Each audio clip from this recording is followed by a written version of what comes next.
Il-mixxej Laburista Joseph Muscat qal li l-politika tal-familja m'għandax taqsam xejn mad-divorzju. U qal li l-politika tal-familja għandha tkun ibbażata fuq il-kundizzjonijiet soċjali li jgħixu fihom il-familji u mhux tispiċċa ostaġġ għax m'hemmx flus.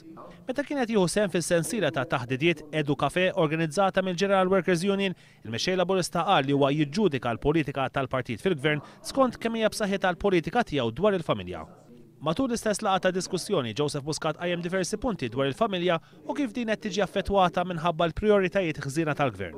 Irrefera għal dak li qal Tonio Fenek li skontu il-Madonna tibki minħabba divorzju u qal li mill-esperjenza tiegħu il-familji jibku meta jirċievu l-kontijiet ta' dawl u ilma. Fl-istess laqgħa Joseph Muscat żvela kif biex jilħaq il-miri finanzjarji tiegħu il-gvern fil-ġimgħat li ġejjin mistenni jħabbar amnestija fuq il-VAT. U qal jekk il-poplu jagħti fiduċja lill Partit Laburista mhux se jħalli lill-poplu jotor minħabba l-iżbalji ta' ħaddieħor.